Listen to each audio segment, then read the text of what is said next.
Ya, oke guys. Bagi sama gue karena data nggak bisa bohong ya. Oke, hari ini Sabtu 24 Juli 2023 ya. Kemarin IHSG dicatat dalam posisi hijau ya, 0,06% ya. Oke. Ya, hari ini gue mau bahas saham UNTR ya. UNTR Q2-nya 2023 ya. Ya banyak banget saham bagus guys ya yang baru keluar nih laporan keuangannya ya. Atau oke, UNTR ya kemarin kan hebohnya dia bagi dividen Rp 6.000 ya. Nggak usah takut ketutup guys ya. Anggap aja lu tambahin 6.000 sebenarnya average lu 33.000 sekarang sebenarnya nilainya value-nya. Cuma memang nggak kecatat deh itu kita namanya dividen nggak di average down kayak itu ya. Sebenarnya untung guys, lu emang kelihatan mungkin yang beberapa orang mungkin lagi kelihatan lagi mana, tapi sebenarnya lu untung kok. Nanti tinggal pembagian dividen lagi, bentar lagi juga dibagi dividen. Ya, oke. Em, ini UNTR udah gue siapin. Kalau lihat dari sininya sih kita tahu ya laba Q2-nya tuh lebih gede daripada tahun lalu ya. Kuartal kemarin. Memang lebih kecil daripada tahun lalu karena kan ini lagi booming-boomingnya batu bara ya. Tapi ini tetap dengan batu bara juga sunset. Lagi ini dia masih bisa cetak kayak gini tuh udah incredible lah. Ya. Dia kalau nggak salah bukannya di batu bara dia, alat-alat berat gitu segala macam. Ya oke. Ini profilnya bergerak di bidang kontrak pertambangan, mesin konstruksi, kontraktor pertambangan, pertambangan batu bara dan industri konstruksi ya. Oke. Lembar saham beredar 3,7 miliar, maka pemegang saham Astra hampir 60% dan masyarakat 40% ya. Jadi masyarakat ada sekitar hmm, 1,3 miliar lah dipegang masyarakat ya. Oke. Nah, enaknya saham tuh apa guys ya? Em, kita nggak perlu pusing-pusing ngurusin gitu kan. Ya nggak, kita cukup invest, tidur tenang ya. Mungkin 3 bulan sekali kita lihat laporan keuangannya. Setelah itu terima dividen. Dividen tuh laba bersih ya guys, bukan laba kotor. Ya, ingat gue pernah bikin video soal ya kenapa pedagang dan biasanya pedagang ya atau mungkin UMKM kecil tuh susah paham logika saham tuh karena ya mereka lupa bahwa ini adalah laba bersih, dividen itu laba bersih bukan laba kotor ya. Kebanyakan kalau pedagang masih level skala kecil kan, misalnya rumahan gitu ya atau masih sendiri-sendiri kan, mereka campur aduk keuangan rumahnya sama keuangan dia. Jadi dia nggak tahu, kelihatan gede pemasukan, tapi dia nggak tahu bahwa dia sebenarnya ngambil gaji direkturnya dia, manajernya dia juga, pelayan mungkin kalau restoran pelayan restoran dia juga, kokinya dia juga, cuci piringnya dia juga. Jadi kelihatannya gede pemasukan dia, ya nggak? Tadi itu sebenarnya masih pendapatan kotor semua, ya. Nanti begitu dia udah mulai mau buka cabang 2, 3, 4 baru terasa ternyata dapatnya kecil. Nah, baru dia baru nyadar baru saham itu ternyata memang gede, ya. Saham itu enaknya tuh lu nggak perlu ngurusin. Misalnya lu punya sahamnya ini nih, UNTR ya, lu nggak perlu ngurus guys ya. Yang ngurus mah mereka-mereka aja nih. Ya, yang ngurusin tuh mereka-mereka aja. Sama karena lu nggak perlu tinggal duduk tenang 3 bulan sekali lihat laporan keuangan, oh masih on the track nggak, oh masih, ya udah santai, lu bisa banyak waktu kosong, lu mungkin bisa buat temenin anak-anak lu ya, waktu quality time keluarga lu, atau lu mungkin bisa mau ngapain kek terserah, lari-lari boleh gitu ya. Nah kayak gitu guys ya, itu tahu-tahu dapat per tahun, dapat dividennya dia misalnya kayak UNTR untung dapat dividennya dibagiin ke lu, ya, enak, lu nggak ngurus, nggak pusing, lu punya perusahaan sebenarnya ya gitu. Oke. Astra ya. Ini bisnisnya penambangan, kontraktor ya, sama mesin ya. Oke, dia dernya itu tadi sih gua cek, ini ngaco nih di Summit. Tadi gua cek sih dernya itu sekitar 70%-an lah di RTI ya. Jadi masih der yang aman sih ya, di bawah 100. Jadi dia masih bisa bagi dividen cukup oke, gede. Nah, oke, jadi rata-rata sinyalnya lagi positif semua untuk UNTR. Kita lihat laporan keuangannya ya, UNTR. Ekuitas 58 triliun, lalu naik 10%, 64, lalu naik 20%, 21%, 77 triliun, dan sekarang turun 7%, 71 triliun. Ini turun nggak apa-apa ya guys, karena kan kemarin kan dia kan bagi dividen DPR 125%. Jadi 25%-nya itu nombok dari mana dia? Dia tuh nombok dari saldo dana dicadangkan lah, yang belum dicadangkan. Ya itu diambilnya dari ekuitas ya, diambil dari sini buat dibagikan dari dividen. Jadi ini aman nggak aman ya, amannya. Jadi nggak usah takut, ini memang karena habis bagi dividen jumbo wajar ya 125% ya untuk para pemegang saham. Ya, oh ya, gue ingetin bahwa kasus dia kemarin bagi 6.000 itu total ya 6.000, berapa dia bagi dividen 7.000 ya total ya kalau gue nggak salah. Itu kejadian yang mungkin cuma tahun kemarin. Jadi lu tahun ini. Jadi lu jangan harap nanti tahun depan sama dia bagi 7.000 lagi. Enggak, ya. Enggak kecil lah. Gue nggak bilang mustahil kecil lah. Jadi akan kembali normal ya. Di mana DPR ya dia umumnya 45%. 40-45%. Ya. Tapi tetap gede sih di harga sekarang. Oke, jumlah saham beredar 3,7 miliar ya. Maka book value-nya 15.000, 17, 20, dan sekarang 19.259. Harga rata-ratanya 17,5, 21, 28, dan sekarang 26 ya. Itu dengan PBV 1,38 ya. Nah, oke, kita bahas laba ya. Laba 4 triliun, naik ROE 7,14%-nya, naik 4,5 triliun, lalu naik 10 triliun 129%, dan sekarang naik 8% labanya ya dibanding tahun lalu ya, naik 11 triliun guys ya. Itu ROE 15% kali 2 berarti ROE 30%, gila. ROE 30% tuh gila guys. Ya, 15 kali 2. IPS 1000, 2200, 2700. Nah, sekarang dia udah punya 3000 nih ya. Nah, udah enak kan 3000 nih ya, nanti bisa jadi bagi dividen, duit cashnya. Nah, ini yang dijadiin dividen guys ya. Heeh. Kuartal 4 1600, 2700, 5600, dan ini berpotensi tembus ya 6012 ya kalau akhir Desember ini. Ya, udah lebih gede dari tahun lalu sih ya. Jadi ini kita tahu UNTR lagi bertumbuh guys, bertumbuh ya. Dividennya 644 ya 2020, yield 3,5%, DPR 40%.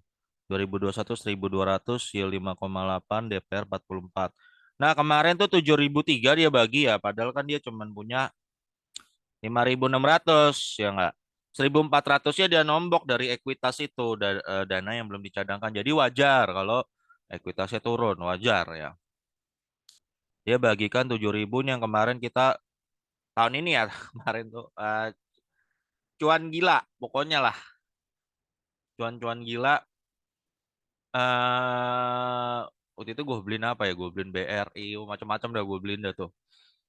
Eh, dan BRI-nya enaknya baru dibeli bentaran, yang baru dibeli itu udah pada naik gitu loh. Nah, itu tuh enaknya dividen investingnya, lama-lama aset lu membesar dah dari ngumpulin jumlah lot. Lama-lama aset lu membesar dah. Enaknya kalau dividen kan nanti tahu-tahu di hari H kan kita dapat duit ya, dapat duit cash ya, kita bisa buat tambah muatan gitu loh. Ya, itu enaknya. Nanti sampai di hari kumpulin sampai di hari tua gitu loh. Lu nggak mungkin lah guys, lu kerja terus, kerja pakai pekerjaan aktif lu sampai umur berapa lu kuat ditanya. Coba kalau gua tanya. Oke, kerjaan lu sekarang enak, oke ya. Mungkin lu sekarang masih umur 20 30 gitu kan. Lu merasa masih kuat gitu kan. Nanti lu kalau udah 30 40 ke atas itu, kalau lu nggak punya namanya saham tuh lu akan kocak nanti dah. Masa lu kerja terus sampai tua, yang nggak punya tabungan sama sekali gitu. Nah itu, lu mulai dipikirin aja guys ya. Oke, 7.000. Ya, kemarin nilainya 24% loh, gila. Pokoknya kecuan banget dah kemarin. Wah, tahun ini banyak banget yang cuan ya, ITMG. Ini Jumbo. Apalagi tuh PTBA, buset dah banyak banget heboh-hebohnya kita IHSG ya. Banyak hebohnya lah.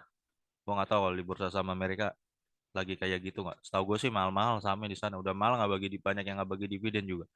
Oke, ya sekarang dia punya 6.000 nih guys ya. Kira-kira nih dalam ya mungkin 12 bulan ya mungkin 9 bulan lah. 9 bulan total dia akan bagikan berapa? Gampang aja 6.000 lo kali ini. Angka normalnya ya 44%. Jadi total dia akan bagi